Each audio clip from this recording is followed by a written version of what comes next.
بسم اللہ الرحمن الرحیم۔ السلام علیکم۔ میں حاضر ہوں اپنے نئے ناول کے ساتھ۔ میری کاوش پسند آئے تو لائک ضرور کیجیے گا اور اس سفر میں میرے ساتھ چلیے گا۔ ناول صراط مستقیم، قسط نمبر 1۔ ہر کمالے راہ زوالے، ہر عروج کو زوال ہے۔ یہ کہانی ہے عروج سے زوال کی طرف سفر کرنے والی ایک حسینہ کی، جس کے مطابق وہ زوال کی پستیوں میں گر گئی ہے، لیکن وہ نہیں جانتی کہ جو اسے زوال لگ رہا ہے حقیقت میں یہی تو عروج ہے۔ کبئی عیش نریریم بین براکدن شکار، دروازہ کھولو، یہ میں کہاں ہوں، مجھے یہاں سے باہر نکالو۔ اسے اب ہوش آیا تھا، نہ جانے کب سے بے ہوش تھی۔ اٹھتے ہی اس نے اپنی زبان یعنی مقامی ترکی میں چلانا شروع کر دیا، لیکن وہاں اس کی چیخ و پکار سننے والا کوئی نہ تھا۔ اسے بس اتنا یاد تھا کہ وہ کلب سے نکلی تھی اپنے پورے پروٹوکول اور دوستوں کے ساتھ، لیکن درمیان میں اس کی گاڑی کو حادثہ پیش آیا۔ اس کے بعد اسے کچھ یاد نہیں تھا۔ اب آنکھ کھلنے پر اس نے خود کو یہاں اتنی بری حالت میں قید پایا تھا۔ اس نے نیلے رنگ کی شارٹ ڈریس پہن رکھی تھی، جس سے اس کی برہنہ ددھیا ٹانگیں نظر آ رہی تھی، جو اب مٹی میں اٹ کر کچھ میلی ہو گئی تھی۔ یہی حال بازوؤں کا تھا۔ وہ ڈریس اتنی فٹنگ کا تھا، اس کا پہننا نہ پہننا ایک برابر ہی معلوم ہوتا تھا۔ وہ زمین پر بیٹھ گئی اور اپنا چہرہ ہاتھوں میں چھپائے رونے لگی۔ کیوں قید کیا ہے مجھے یہاں؟ میں کہاں ہوں؟ اس نے ایک بار پھر اپنی پوری ہمت مجتمع کر کے پکار لگائی۔ اتنے میں دروازہ کھلا اور ایک شخص اس اندھیر کمرے میں داخل ہوا۔ روا ایک دم پیچھے کو ہوئی۔ کون ہو تم؟ مجھے یہاں کیوں لائے ہو؟ کیا مقصد ہے تمہارا؟ تو تم جانتے نہیں ہو میرا باپ تمہیں زمین میں زندہ گاڑ دے گا۔ میں روا اشرف ہوں، اشرف حسین کی بیٹی۔ وہ شخص جس کا چہرہ روا کو اندھیرے کی وجہ سے بالکل نظر نہیں آ رہا تھا، اس کی دھمکیوں کو یکسر نظر انداز کیے قدم قدم چلتا اس کے پاس آ گیا اور اسے کچھ سمجھنے کا موقع دیے بغیر ہی اس کے چہرے پر ایک زوردار تھپڑ رسید کیا۔ روا بہت نازک تھی، کسی پھول جیسی۔ وہ دھڑام سے زمین پر آ گری۔ اس آدمی نے آگے بڑھ کر دیوار پہ لگا ایک کالا بٹن آن کیا تو کمرے میں بلب کی ہلکی پیلی روشنی پھیل گئی۔ بوتوکات بوسائیگی زلیوں انتقامن مشلانگشی سر، یہ تھپڑ اس بے عزتی کے بدلے کی شروعات ہے۔ تمہیں انسان کی بچی نہ بنا دیا تو میرا نام حاشر نہیں۔ اس شخص نے لہراتی ہوئی آواز میں روا کو حقارت سے جواب دیا۔ وہ بھی ترکش زبان ہی بول رہا تھا۔ اس کا حال اور اس کی شکل دیکھ کر روا کو کراہیت محسوس ہو رہی تھی۔ اس آدمی کی عمر لگ بھگ 60 سال کے قریب ہوگی۔ اس کے چہرے کی جھریاں اور آواز میں لڑکھڑاہٹ اور درمیان سے زرقے غائب بال اس کی ضعیفی کا منہ بولتا ثبوت تھے۔ سفید کالے اور گرے بالوں والی گھنی داڑھی اور مونچھیں اسے عجیب سی وحشت ناک سی شکل دے رہی تھی۔ روا کی ریڑھ کی ہڈی میں سنسنی دوڑ گئی۔ تم؟ اس کے منہ سے بس یہی نکل سکا۔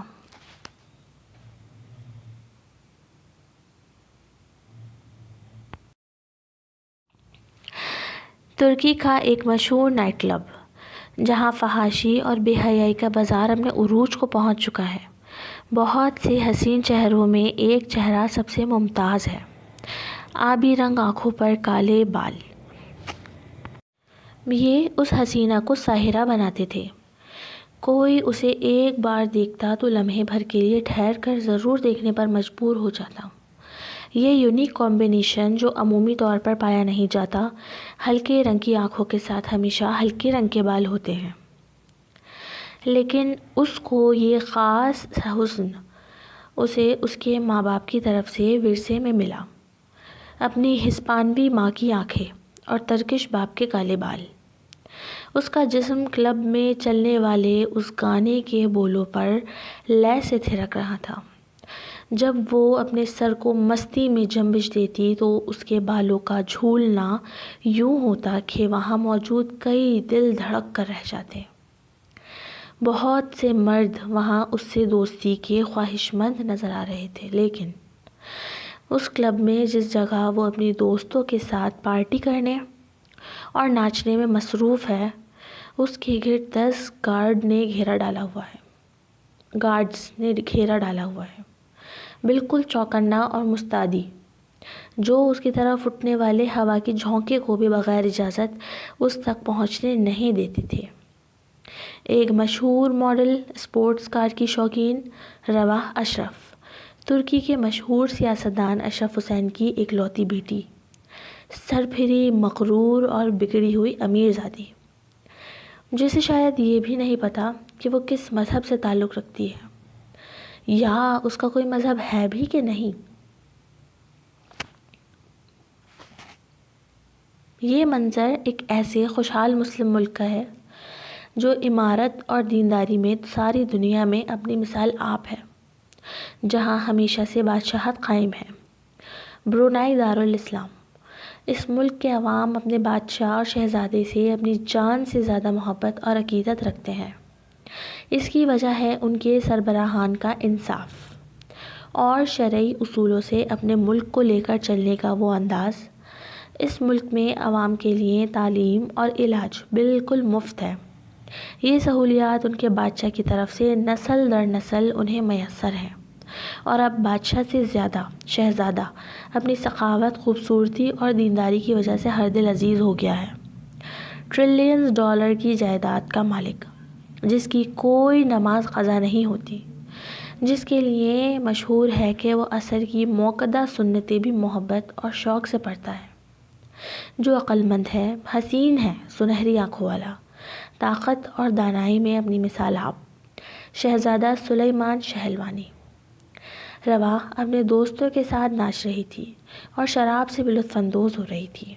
لگتا تھا اسے کسی چیز کی کمی یا پابندی نہیں تھی، سوائے اس کے کہ اس کے دوستوں کے گروپ میں کوئی لڑکا موجود نہ تھا، یا شاید بس ایک اسی چیز پر اس کے باپ نے پابندی لگا رکھی تھی۔ ترکی کا ماحول یکسر یورپ کے ان ممالک سے زیادہ مماثل ہے جہاں غیر مسلم آباد ہیں۔ جیسا کہ ترکی کا کچھ حصہ ایشیا اور باقی یورپ پر محیط ہے، اسے باسفورس کا پل ایک دوسرے سے جوڑے رکھتا ہے۔ یہاں ہمیشہ سے یہ سب ایسا نہیں تھا۔ خلافت کے بعد جدید سیکولر نظام کو لانے والے اتا ترک نے نہ صرف ترکیہ کی زبان کی خط کو بدل دیا، بلکہ وہاں رہنے والوں کے انداز و اطوار کو بھی غیر اخلاقی قسم کی جدت نے اپنی لپیٹ میں لیا۔ جبکہ ترکی اپنی تاریخ کے اعتبار سے ایک انتہائی خاص مسلم ملک ہے۔ رواح کا یہ حال صرف اس کا یا اس کی کلاس کی لڑکیوں کا نہیں تھا۔ وہاں پہننے اوڑھنے کے لحاظ سے کسی قسم کی کوئی پابندی نہیں ہے۔ وہاں سب کمیونٹیز میں ہی مغربی طرز کے لباس پہنے جاتے ہیں۔ رواح کے والد اشرف حسین ترکی کے ایک مشہور سیاسی شخصیت ہیں۔ اس کی ماں کی وفات اس کے بچپن میں ہی ہو گئی تھی۔ باپ نے اسے ہر قسم کی آزادی دے رکھی تھی، کیونکہ وہ تو اپنے معاملوں میں ہی اتنا مصروف تھا کہ کیا وہ اپنی بیٹی کو دیکھے یا اس کی تربیت کرے۔ کتنا مزہ آ رہا ہے رواح، دیکھو وہ لڑکا تمہیں کتنی غور سے دیکھ رہا ہے۔ سارا نے نشے میں جھومتی رواح کی توجہ ایک طرف بیٹھے اس نوجوان کی طرف کی، جو وسکی کی چسکیاں بھرتے بڑی معنی خیز نظروں سے رواح کو نہار رہا تھا۔ دیکھنے دو سارا، وہ صرف مجھے دیکھ سکتا ہے، کرنے تو بیچارے کو اپنا شوق پورا۔ دوستی کر لو، لگتا ہے وہ تمہارا دوست بننا چاہتا ہے، لگتا بھی بڑا امیر اور ہینڈسم ہے، تمہارے ہم پلہ ہی لگ رہا ہے۔ ہاں، دوستی۔ رواح اشرف تک رسائی کے لیے ان غیر اہم چیزوں سے زیادہ قابلیت کی ضرورت ہے۔ پیسہ اور خوبصورتی میرے پاس بھی بہت ہے، میں تو کسی اور ہی چیز کی تلاش میں ہوں۔ آج تک میں نے کسی مرد میں وہ کشش یا خوبی دیکھی ہی نہیں ہے جو مجھے تسخیر کر سکے۔ 19 سالہ اس لڑکی کے خیالات اس کی عمر سے میل نہیں کھاتے تھے۔ وہ باتیں اسی ہوٹل کے ایک روم کی طرف بڑھ رہی تھی۔ یہ ہوٹل اس کے باپ کا ہی تھا، مطلب یہ اس کی جاگیر تھی۔ اچانک ہی اس کے پیر کے نیچے کوئی چیز آئی، اس نے اپنی بند ہوتی آنکھوں سے اس چیز کو پہچاننے کی کوشش کی۔ میڈم معاف کیجیے گا، آپ کا پیر پوچھے پر ہے، پیر ہٹائیے۔ ایک ادھیڑ عمر آدمی جو کہ کوریڈور کا پوچھا لگا رہا تھا، اس نے بڑی ہی مؤدب سا رواح کو کہا، جو جھوم جھوم کر چلنے کی وجہ سے پہلے تو اس آدمی سے ٹکرائی، پھر اس کے منہ پر پیر رکھ کے کھڑی ہو گئی۔ اتنی ہمت تمہاری! سب سے پہلے تو اس نے اسے اس سرونٹ کے منہ پر خود تھپڑ مارا، لیکن اس کا دل نہ بھرا تو اپنے گارڈز کو کہہ کر اسے بہت پٹوایا، ایک معمولی سی بات کے پیچھے، جبکہ غلطی بھی اس کی اپنی تھی۔ بس کرو، باہر پھینکوا دو اسے، زہر لگتے ہیں مجھے بدصورت اور غریب لوگ۔ رواح کی الفاظ اس کی سوچ کے عکاس تھے، اس کا روم روم غرور میں ڈوبا ہوا تھا۔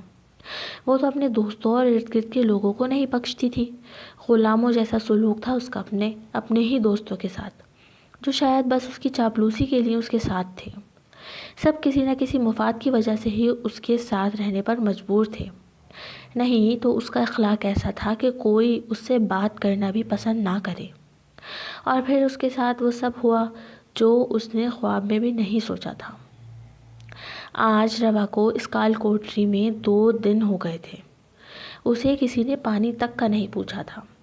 وہ حال سے بے حال ہو چکی تھی، وہی میلا ملگجی سا لباس، اور نقاہت ایسی تھی کہ جیسے 4-5 دن سے وہ بھوکی ہو۔